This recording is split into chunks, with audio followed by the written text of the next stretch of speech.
Yo everyone, what is going on? Welcome back to my channel, and in today's video I'm going to be showing you some more of my low calorie high protein recipes, and the meals in total are going to come to 1900 calories. So this video could be a good meal template for anyone on a low calorie high protein diet, and I am also going to be talking about cheat days, my experience with them, and essentially why I don't have them anymore. But before we get into that, it is time for my first meal of the day. As you can see, I have all of my ingredients laid out. So I have some smooth porridge from Lidl. I have some cookies and cream flavored whey protein in this jar. This seems to be quite a controversial flavor, but I actually really like it. It is up there with the chocolate brownie flavor for me. It's just so good. I have some my protein powdered peanut butter, and I'm also going to be using some salted caramel dark chocolate. So I'm going to start by pouring 50 grams of this smooth porridge into a bowl. I'm going to add in 200 ml of water because that 1:4 ratio of oats is to water is key. Any more and the oats are just too liquidy in my opinion. I'm going to give it a little stir, then I'm going to put it in the microwave until the oats begin to rise. This usually takes about 2 minutes or so, and it is really important that you keep an eye on it or it will just overflow. But if you are a pro like me and have no time to waste, you can get your peanut butter ready in the meantime. So I'm going to pour 15 grams of powdered peanut butter into a bowl, mix in a little bit of water and mix it all together. And this is the kind of consistency that I like. Alright, oats are good to go. I'm going to add 40 grams of cookies and cream whey protein into the mix. Mix it in. I am going to plop on my peanut butter. And finally, I'm going to add 1 square of this salted caramel dark chocolate to the top. This is weird, but this kind of packaging reminds me of Willy Wonka for some reason. I feel like I have won the golden ticket. And now let's pop it back in the microwave just for another 10 seconds or so the chocolate can melt.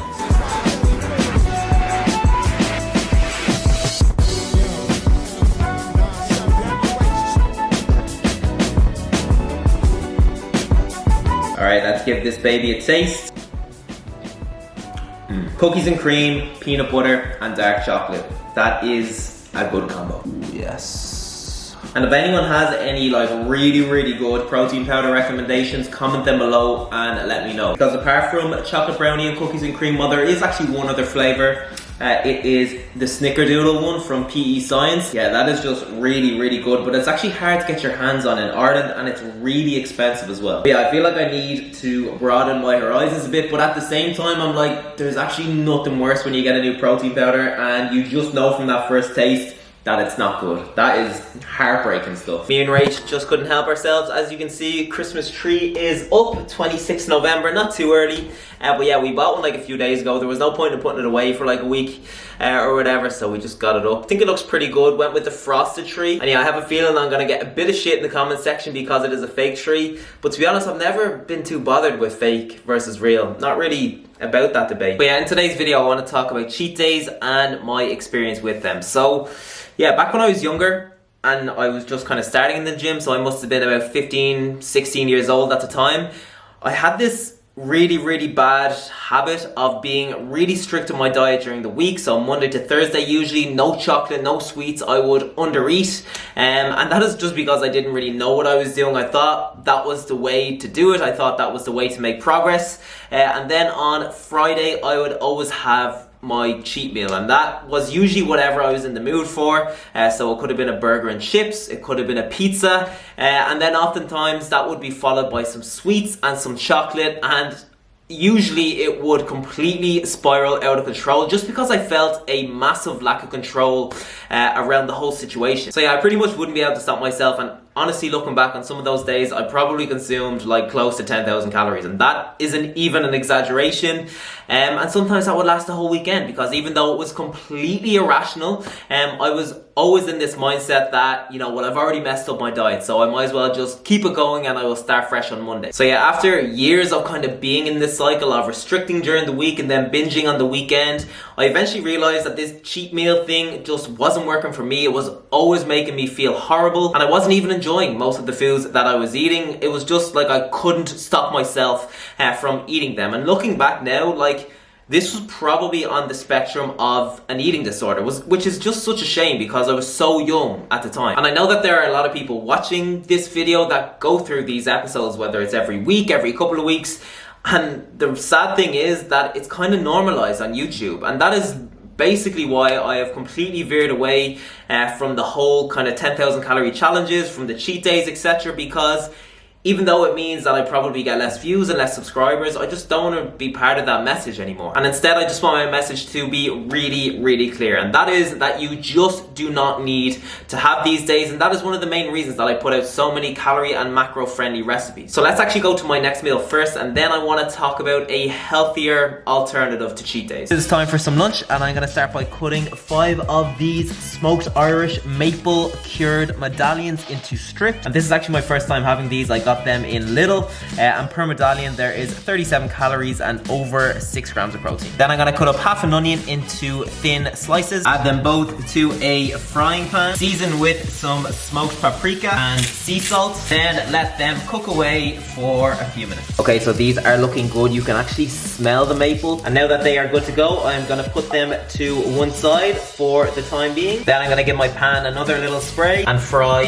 1 large egg. And as the egg is frying away, I'm gonna toast 2 slices of 60 calorie bread. And now that everything is good to go, let's make this into a toasted sandwich. So I'm gonna be using about 30 grams of iceberg lettuce as the base of the sandwich. Then I'm going to spoon on my bacon and my onion. Next up is the egg. Oh, this looks so good. Next up we have the top of the sandwich. And then I'm gonna be very cheeky and pin one of these juicy pickled gherkins to the top. And as you can see, I am using a toothpick.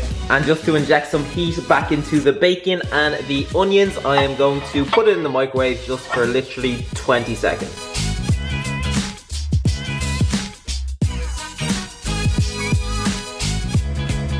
Alright, seeing as I am a big fan of ketchup and mustard, I am gonna add some of that to the top. So gherkin taste test. Alright, time for the main event. Let's give this beast a go. So good. The bacon to sandwich ratio is on point. Do you want to taste? I never see Rach during the week, but on the days I'm recording, she's just hanging around me all the time. Oh, good. My mom gets us these cinnamon buns that where did she get them, Rach? Aldi? Aldi, yeah. And they are delicious. Rach is having one now, so I'll show you. Can I show? So how many calories in half? 370 in one, so 185 in half of this, which probably isn't worth it, but it's still so good. Jesus, this is about 400 degrees. I don't want that. Are you having half? I'll have a little bit. Sure, you would have on my sandwich. This is just our whole day, every day. So stupid. There you go.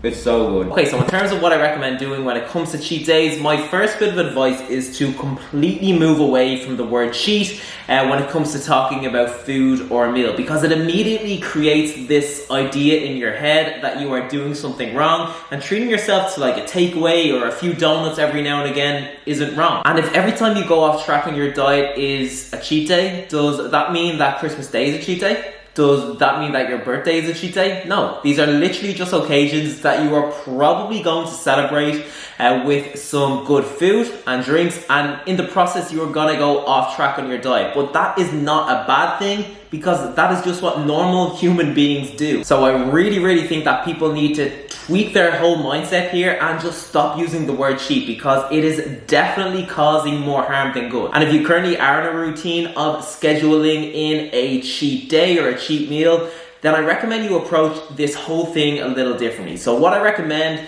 is giving yourself one day every week where you increase your calories by maybe 300 to 500. So it's like a refeed day. So for example, if you're currently on 2,000 calories per day and you usually have a cheat meal or a cheat day once per week, then something you can do instead is give yourself one day per week where you have 2,300 to 2,500 calories. This small increase in calories isn't going to make a big difference to your average calorie intake for the week, especially in comparison to what a cheat meal can do, and it just means that you can still wake up up the next morning feeling good about yourself, feeling on track, feeling in control, but also feeling good that you are able to fit in some good food the day before. So it's kind of like a nice balance or a compromise between the two. And honestly, there are plenty of other ways to go about structuring your calories, but I just find that having this one day every single week where you can eat a little bit more is such a nice psychological break. It's something to look forward to, especially if you have been dieting for a number of months. And then when it comes to like the bigger occasions like Christmas Day, like your birthday, like Diwali,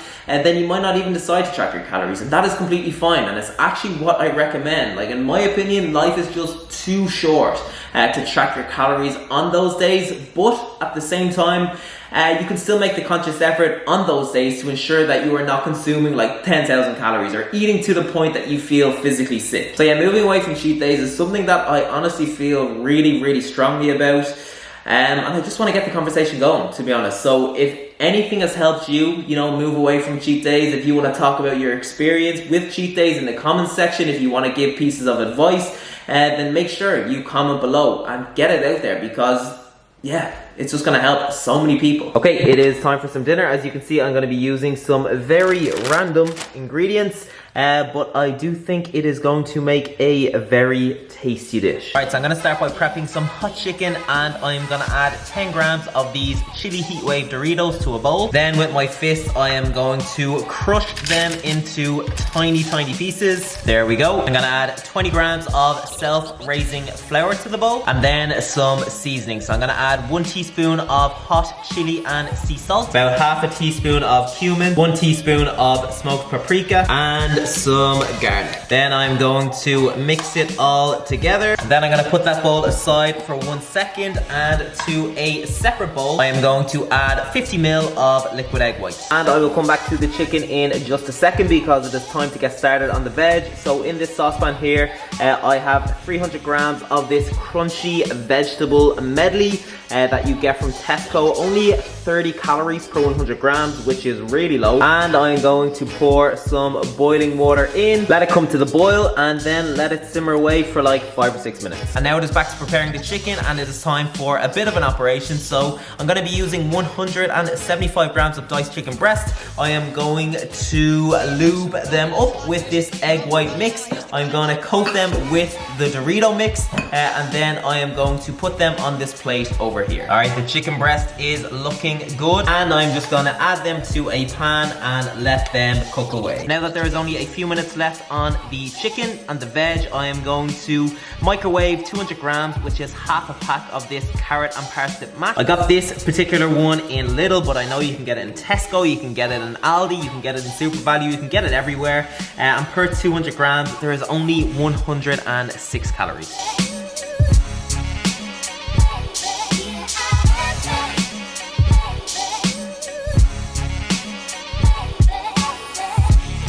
Okay, so as if this isn't going to be spicy enough, I'm going to add some Frank's Red Hot Chili and Lime Sauce to the top. Alright, let's give this a taste. Right, yeah, good. This is the perfect example of a voluminous meal. So the veg only has 19 calories in that massive portion of veg. The carrot and parsnip mash only has 106 calories, and then the rest of the calories goes to the fried chicken, which could be lower in calories, significantly lower if it was just normal chicken, but then you would be losing some taste. So it's a nice balance between both. And I have previously put Rice Krispies on chicken, but the Doritos are a much better shout. And as a little post-dinner treat, I am going to have some jelly. So I prepared this earlier. It's basically just 2 packs of Hartley's sugar-free jelly. I will show you the packets now. I have my little stash of treats in here. So yeah, basically what I did was emptied 2 of these packs into a bowl. There's 2 packs here, so 36 calories in each. Filled it up with boiling water, let it cool, and then let it set in the fridge for like a few hours. Right, what are we having for dinner? Similar to last week. Well, you didn't add mozzarella to my garlic bread. Yeah, well, you didn't have the This is a great addition. And a Rachel special, some pasta, bacon medallions, mushrooms, and pasta bake sauce. A job well done, Rach. I'll give you that. Let's see what this baby looks like in the dark. Yes. Actually really looking forward to Christmas this year. I really want to make the most of it. Just because some years I feel like I let it go by. And yeah, I look back and it's like New Year's Day or something, and I'm like, shit, this is over now, and I didn't make the most of that. So yeah, I'm not letting that happen this year. I'm starting early. Me and Rachel have already watched a couple of Christmas movies. We watched Holiday. Yeah, that's what it's called, Holiday, on Netflix the other day. It was pretty shit. So yeah, if anyone has any better recommendations, then please comment them below and let me know. I'm a fan of the classics like Love Actually, Elf. I want to watch Miracle on 34th Street. Haven't actually seen that ever, I don't think. But yeah, it's time for my final meal of the day, and this one takes about 2.5 seconds to prepare, which is always nice. So I'm going to be using a full tub of this Skier blueberry yogurt that you get from Lidl. In the whole tub there is 200 calories and over 30 grams of protein, and they taste delicious. Next I'm gonna add in 10 grams of chocolate brownie whey protein, mix it together. I'm gonna add 10 grams of Cocoa Pops into the mix. These are actually Lidl's version, Choco Rice. 1 square of this salted caramel dark chocolate, which is also from Lidl. People are probably getting a heart attack that I'm not mentioning Tesco and Aldi. Yeah, Lidl is literally just down the road, so that's where I'm doing most of my shopping at the moment, and Aldi is being built like directly across from it, so I'll have the choice of both in the next month or two, I think. Then I'm gonna put that aside for just a second, and I am going to pour 150 grams of this mixed berries and cherries mix that you get from Lidl into a bowl. Only 63 calories in 150 grams. It's actually a really nice mix as well. As you can see, the strawberries aren't massive like the frozen ones that you get from Tesco. And I'm gonna put this mix in the microwave for like 20 or 30 seconds just to take a little bit of the frozenness out of it. Why did I just say frozenness? Then we pour the berries onto the mix. This is a big spoon. I should have a small spoon if I want this to last as long as possible. Boom. Looks so good. And it tastes so good. And the reason that I've included some dark chocolate a couple of times today is because if I didn't, then my fat would probably be fairly low. So yeah, I don't really recommend paying a massive amount of attention to the amount of fat you get on a daily basis. But for most people, I do recommend trying to get at least 0.5 grams of fat per kg of your body weight per day. So for example, if you weigh 80 kg, then you should aim for at least 40 grams of fat on a daily basis. So yeah, I'm gonna wrap the video up there, people. I hope you enjoyed it, and before I forget, let me display my calories and macros for the day on screen now. So I hope you enjoyed my recipes. I hope you enjoyed my little chat about cheat days, and if you did, make sure you comment below and let me know. Make sure you give the video a big thumbs up, and make sure you subscribe if you have not already. So yeah, thank you so much for watching. I hope you are all keeping well, and I will see you next week.